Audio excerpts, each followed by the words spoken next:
कुछ लोगों को लगता है चलो अभी तो यीशु के आने में समय है, चलो एंजॉय करो लाइफ। याद रखिए इस समय आपको हृदय है, रिपेंट कर लीजिए। आप जानते हो न्यू टेस्टामेंट की ग्रेटेस्ट पनिशमेंट क्या होती है? अगर आप गलत करोगे, न वो आपका पैसा लेगा, न वो आपका फाइनेंस लेगा, न वो आपका बिजनेस लेगा, न वो आपसे हेल्प लेगा, वो आपसे बोलना छोड़ देगा। क्या अर्थ है इसका जो यीशु ने कहा, जो डाली नहीं फलती उसे पिता काट देता है। जानते हो काटने का मतलब? वो उससे बात करना बंद कर देता है, छोड़ देगा वो।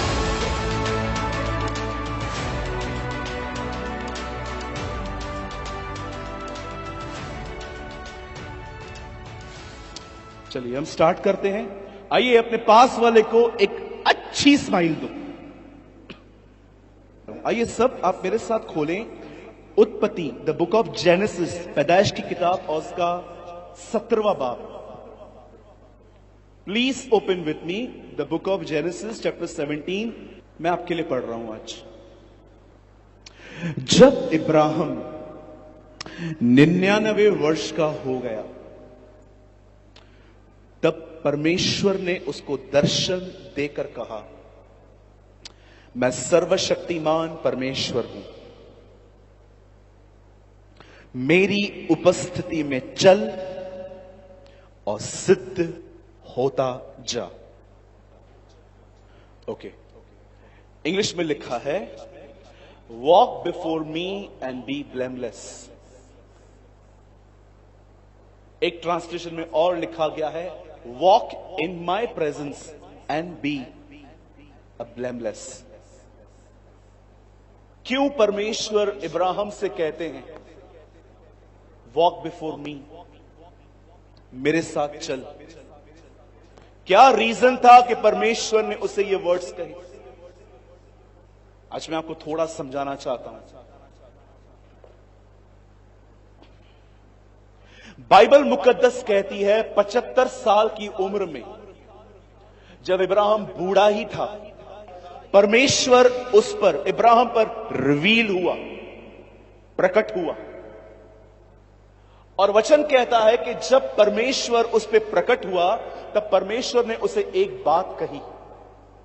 प्रभु ने उससे कहा, अपना घर, अपना परिवार सब कुछ छोड़ और जो नगर मैं तुझे देने वाला हूं वहां के लिए निकल। और बाइबल कहती है कि इब्राहिम अपना सब कुछ छोड़कर अपने साथ निकला। लेकिन यहां पर इब्राहिम से गलती हुई, एक मिस्टेक हुई। और वो मिस्टेक थी कि इब्राहिम अपने साथ अपने भतीजे लूत को भी साथ लेके चला। याद रखिएगा, हमेशा उद्धार के लिए सब बुलाए गए हैं, लेकिन बुलाहट सबकी नहीं होती। और अगर परमेश्वर ने आपको अपने पास बुलाया है तो आपको अकेला चलना पड़ेगा। और अगर आप किसी को साथ लेके चलेंगे तो बड़ी दिक्कतें आएंगी। आज कई बार आप और मैं अपने जीवन में जब सेवकाई करने की कोशिश करते हैं, याद रखिएगा इट्स अ लोनली पाथ। ये भीड़ वाला हिस्सा नहीं है। कई बार आपके लोग, आपके परिवार और आपका खुद का घराना आपको नहीं समझेगा। उन पर ब्लेम न करें, पर कीमत को समझें। यीशु मसीह ने उस औरत को, जिस औरत ने उसे 30 साल बड़ा किया था, उससे शादी में कहा, हे महिला, तेरा मुझसे क्या काम?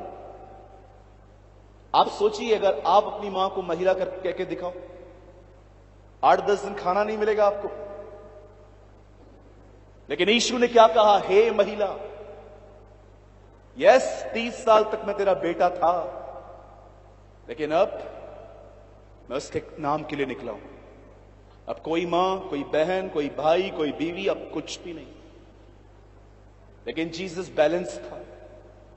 वही यीशु जब क्रॉस पे मरा तो अपने दर्द की परवाह न करके उसने अपनी मां के लिए कहा, इसे ले जाओ और उसकी रक्षा करो। और उसने अपने उस चेले को अपनी मां दी जो उससे सबसे ज्यादा प्रेम करता था, यूहन्ना। और बाइबल मुकद्दस कहती है जब इब्राहिम वहां से निकले तो वो एक जगह पर पहुंचे और आहिस्ते आहिस्ते उसने वहां पर तंबुओं में निवास करना स्टार्ट किया। याद रखिएगा, इब्राहिम के पास कभी अपने पक्के घर नहीं होते थे जिस तरह के घर हमारे पास हैं। वो हमेशा तंबुओं में रहा, वो कभी भी हमारी तरह इन पक्के मकानों में नहीं रहा था।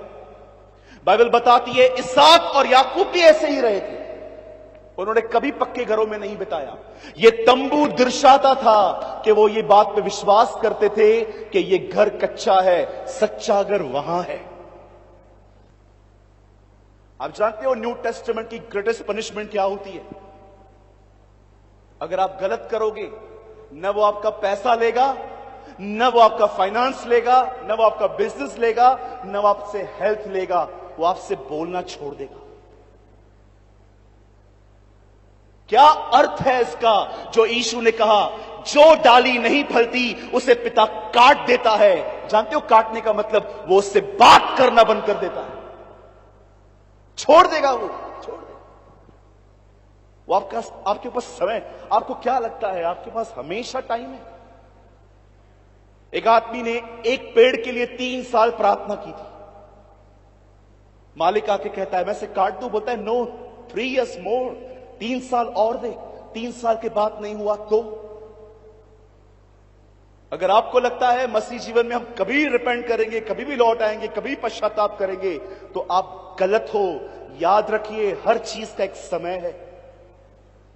कुछ लोगों को लगता है चलो अभी तो यीशु के आने में समय है, चलो एंजॉय करो लाइफ। याद रखिए इस समय आपको हृदय है, रिपेंट कर लीजिए।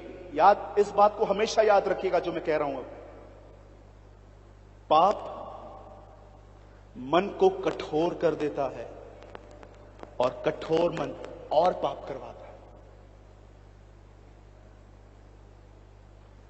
इतने साल प्रभु ने उससे बात नहीं की और एक दिन when he was 99, जब वो 99 वर्ष का हुआ, तब बाइबल बताती है खुदा उस पर रिवील हुआ और परमेश्वर उससे कहता है इब्राहिम तुझे याद है मैं कौन हूं? वही परमेश्वर, अब चल मेरी उपस्थिति में और सिद्ध होता जा। क्यों परमेश्वर उसे कहता है वॉक इन माई प्रेजेंस? अब छोड़ सैरा को, इनको, अब मेरे साथ चल और सीख मैं क्या चाहता हूं।